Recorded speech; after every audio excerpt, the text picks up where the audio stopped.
Black on black crime. Black on black crime.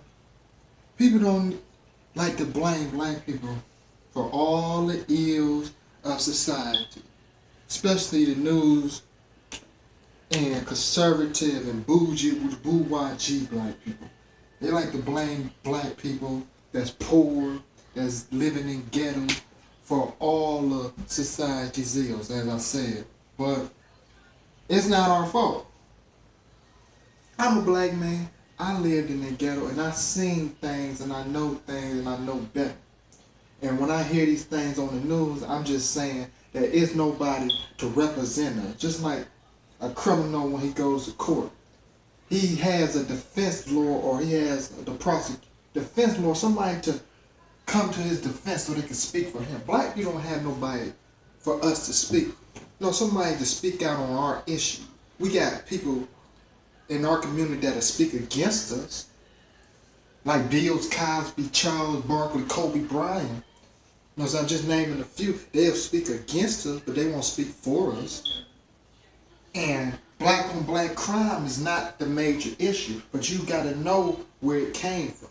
See, in the beginning of the civil rights movement, when Martin Luther King and the NAACP and the Southern Christian Conference on leadership were forming together and they were doing protests and sit-ins, black people was on one page. It might not have been on the right page, but they were on one page. The page was for integration. Everybody wanted integration. During that time, instead they should have been wanting reparations, or they should have been wanting, better social economic. But they wanted to socialize more. They wanted to eat in the same restaurant, which made sense. I mean, yeah, Dr. Martin Luther King, they fought. But we still got to continue to fight. People don't understand that Dr. Martin Luther King was killed before his time. But black on black crime, man, it's because of money. Back in the day when we was fighting for integration, we should have been fighting for reparations. Malcolm X was right, talking about separation. We must separate from our enemies. These people were our enemies. They killed Emmett Till, bombed the 4 little girls in that church. They killed Dr. Martin Luther King. They killed Malcolm X. They were killing people. Medgar Evers. They were killing black people, dropping them like flies just to get their point across. But we beat them. We had beat them. But black and black crime increased it because white people knew we beat them. Now, you also hear these stereotypes, oh, white people were in the civil rights movement marching. No, they were there because they knew they couldn't win. They surrendered. We had won the war on Jim Crowsism and racism and segregation. Black people won that war. White folks have never, ever lost a war.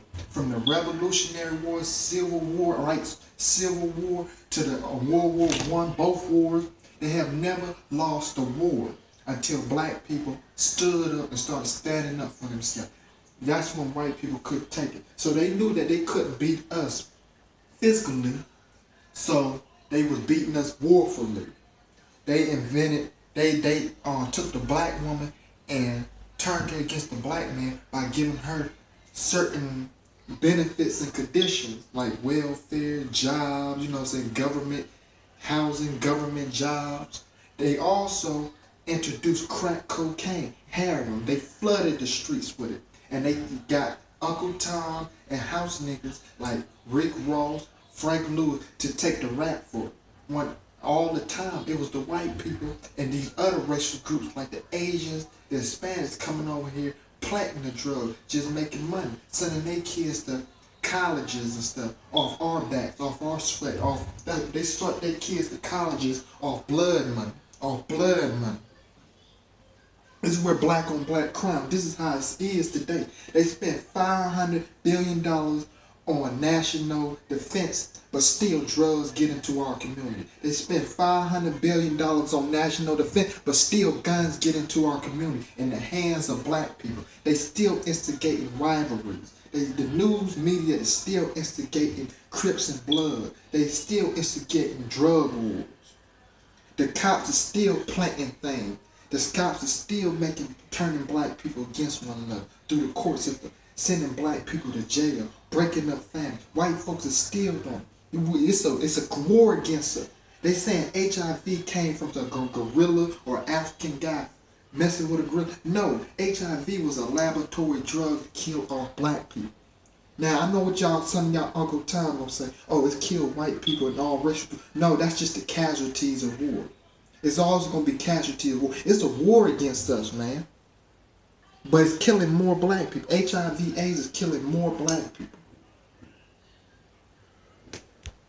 And we supposedly be the minorities in this country. We did not immigrate from this country. We was kidnapped. We were kidnapped. And we are prisoners. Every black person has been to jail. You know why? Because we've been in this country prisoner. We just don't got used to it.